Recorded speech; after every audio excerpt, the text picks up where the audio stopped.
A balanced life. The truth is, balance is bunk. It is an unattainable pipe dream. The quest for balance between work and life, as we've come to think of it, isn't just a losing proposition, it's a hurtful, destructive one. Keith H. Hammonds. Nothing ever achieves absolute balance. Nothing, no matter how imperceptible it might be, what appears to be a state of balance is something entirely different. An act of balancing, viewed wistfully as a noun, balance is lived practically as a verb. Seen as something we ultimately attain, balance is actually something we constantly do. A balanced life is a myth, a misleading concept most accept as a worthy and attainable goal without ever stopping to truly consider it. I want you to consider it. I want you to challenge it. I want you to reject it. A balanced life is a lie. The idea of balance is exactly that, an idea. In philosophy, the golden mean is the moderate middle between polar extremes, a concept used to describe a place between two positions that is more desirable than one state or the other. This is a grand idea, but not a very practical one. Idealistic, but not realistic. Balance doesn't exist. This is tough to conceive, much less believe, mainly because one of the most frequent laments is, I need more balance, a common mantra for what's missing in most lives. We hear about balance so much we automatically assume it's exactly what we should be seeking. It's not. Purpose, meaning, significance. These are what make a successful life. Seek them, and you will most certainly live your life out of balance, crisscrossing an invisible middle line as you pursue your priorities. The act of living a full life by giving time to what matters is a balancing act. Extraordinary results require focused attention and time. Time on one thing means time away from another. This makes balance impossible. The genesis of a myth. Historically, balancing our lives is a novel privilege to even consider. For thousands of years, work was life. If you didn't work, hunt game, harvest crops, or raise livestock, you didn't live long. But things changed. Jared Diamond's Pulitzer Prize-winning Guns, Germs, and Steel, the Fates of Human Societies, illustrates how farm-based societies that generated a surplus of food ultimately gave rise to professional specialization. 12,000 years ago, everybody on Earth was a hunter-gatherer. Now almost all of us are farmers or else are fed by farmers. This freedom from having to forage or farm allowed people to become scholars and craftsmen. Some worked to put food on our tables while others built the tables. At first, most people worked according to their needs and ambitions. The blacksmith didn't have to stay at the forge until 5 p.m. He could go home when the horse's feet were shod. Then 19th century industrialization saw for the first time large numbers working for someone else. The story became one of hard driving bosses, year-round work schedules, and lighted factories that ignored dawn and dusk. Consequently, the 20th century witnessed the start of significant grassroots movements to protect workers and limit work hours. Still, the term work-life balance wasn't coined until the mid-1980s when more than half of all married women joined the workforce. To paraphrase Ralph E. Gomery's preface in the 2005 book Being Together, Working Apart, Dual Career Families and the Work-Life Balance, we went from a family unit with a breadwinner and a homemaker to one with two breadwinners and no homemaker. Anyone with a pulse knows who got stuck with the extra work in the beginning. However, by the 90s, work-life balance had quickly become a common watchword for men too. A LexisNexis survey of the top 100 newspapers and magazines around the world shows a dramatic rise in the number of articles on the topic, from 32 in the decade from 1986 to 1996 to a high of 1,674 articles in 2007 alone. See Figure 9. It's probably not a coincidence that the ramp-up of technology parallels the rise in the belief that something is missing in our lives. Infiltrated space and fewer boundaries will do that. Rooted in real-life challenges, the idea of work-life balance has clearly captured our minds and imagination. Figure 9. The number of times work-life balance is mentioned in newspaper and magazine articles has exploded in recent years. Middle mismanagement. The desire for balance makes sense.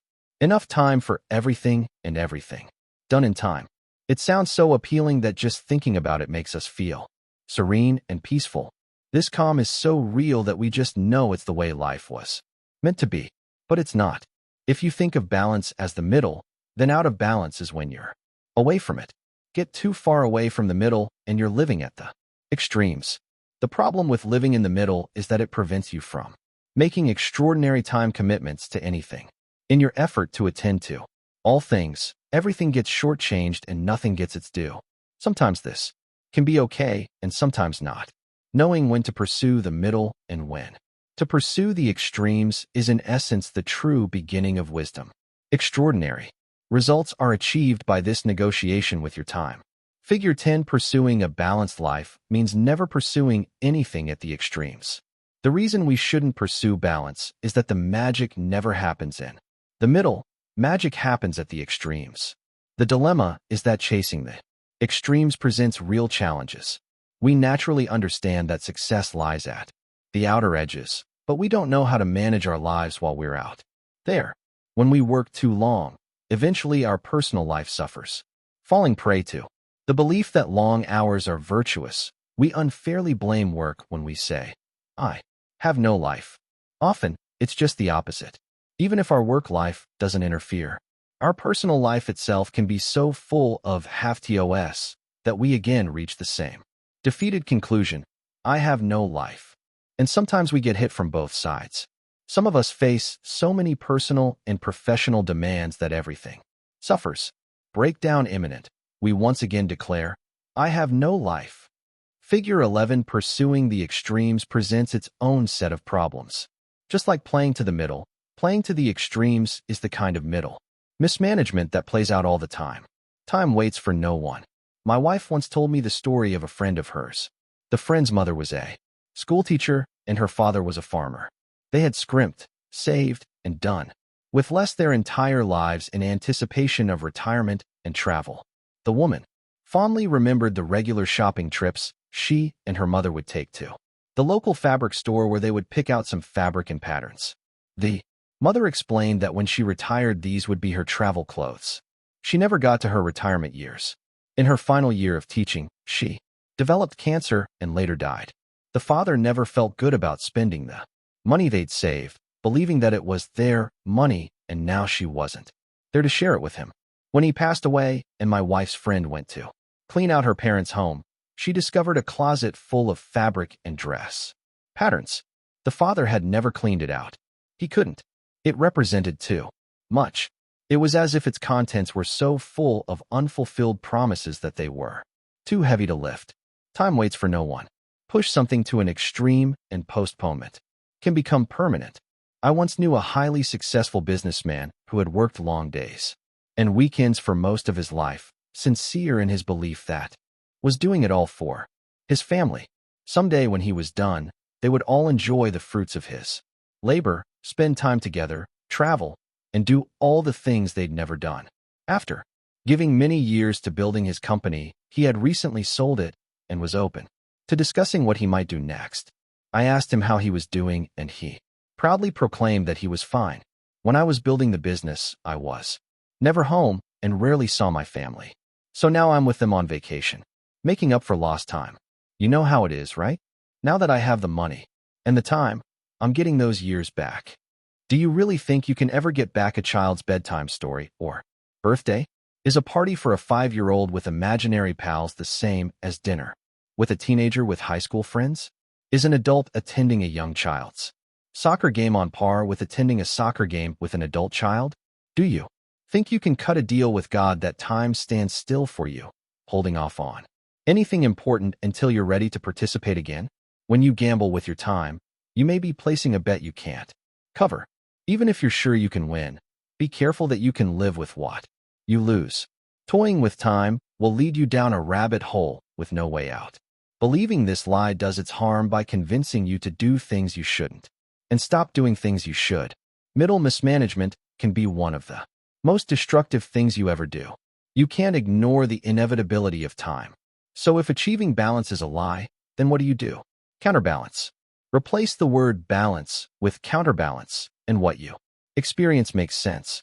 The things we presume to have balance are really just Counterbalancing. The ballerina is a classic example. When the ballerina poses, in point, she can appear weightless, floating on air, the very idea of balance and grace. A closer look would reveal her toe shoes vibrating rapidly, making minute adjustments for balance. Counterbalancing done well gives the illusion of balance. Counterbalancing, the long and short of it.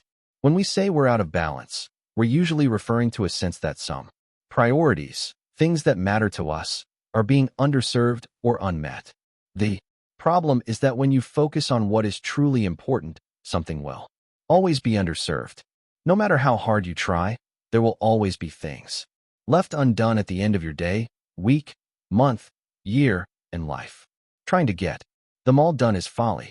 When the things that matter most get done, you'll still be left with a sense of things being undone, a sense of imbalance. Leaving some things undone is a necessary trade-off for extraordinary results. But you can't leave everything undone, and that's where counterbalancing comes in. The idea of counterbalancing is that you never go so far that you can't find your way back, or stay so long that there is nothing waiting for you when you return. This is so important that your very life may hang in the balance. An 11-year study of nearly 7,100 British civil servants concluded that habitual long hours can be deadly. Researchers showed that individuals who worked more than 11 hours a day, a 55-plus-hour workweek, were 67% more likely to suffer from heart disease. Counterbalancing is not only about your sense of well-being. It's essential to your being well. Figure 12 extraordinary results at work require longer periods between counterbalancing. There are two types of counterbalancing: the balancing between work and personal life and the balancing within each.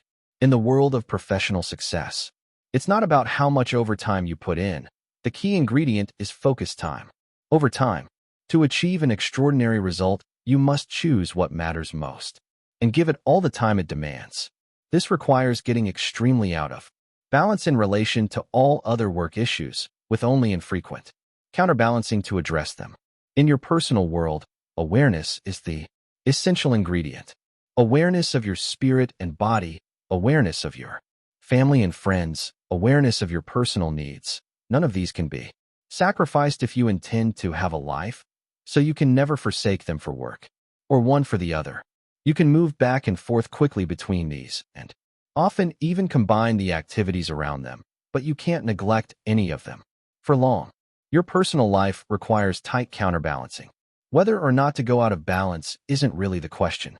The question is, do you go short or long? In your personal life, go short and avoid long periods where you're out of balance. Going short lets you stay connected to all the things that matter most and move them along together.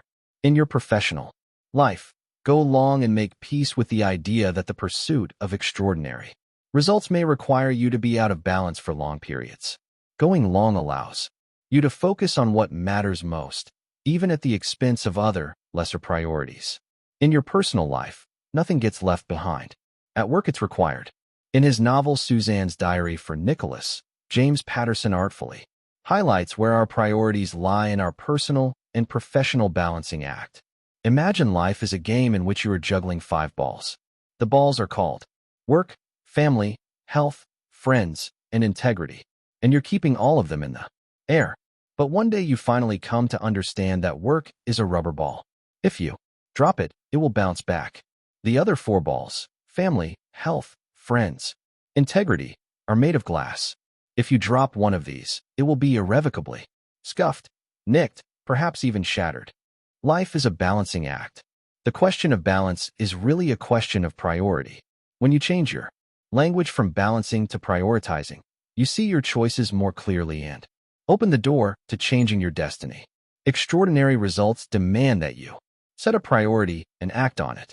When you act on your priority, you'll automatically go out of balance, giving more time to one thing over another. The challenge then doesn't become one of not going out of balance, for in fact you must. The challenge becomes how long you stay on your priority. To be able to address your priorities outside of work, be clear about your most important work priority, so you can get it done. Then go home and be clear about your priorities there so you can get back to work. When you're supposed to be working, work, and when you're supposed to be playing play. It's a weird tightrope you're walking, but it's only when you get your priorities mixed up that things fall apart. Big ideas. 1. Think about two balancing buckets. Separate your work life and personal life into two distinct buckets, not two. Compartmentalize them, just for counterbalancing. Each has its own counterbalancing goals and approaches. 2. Counterbalance your work bucket. View work as involving a skill or knowledge that must be mastered. This will cause you to give disproportionate time to your one thing and will throw the rest of your work day, week, month, and year continually out of balance. Your work life is divided into two distinct areas, what matters most and everything else. You will have to take what matters to the extremes and be okay with what happens to the rest. Professional success requires it. 3. Counterbalance your personal life bucket. Acknowledge that your life actually has multiple areas and that each requires a minimum of attention for you to feel that you have a life. Drop any one and you will feel the effects. This requires constant awareness. You must never go too long or too far without counterbalancing them so that they are all active areas of your life. Your personal life requires it. Start leading a counterbalanced life. Let the right things take precedence when they should and get to the rest when you can. An extraordinary life is a counterbalancing act.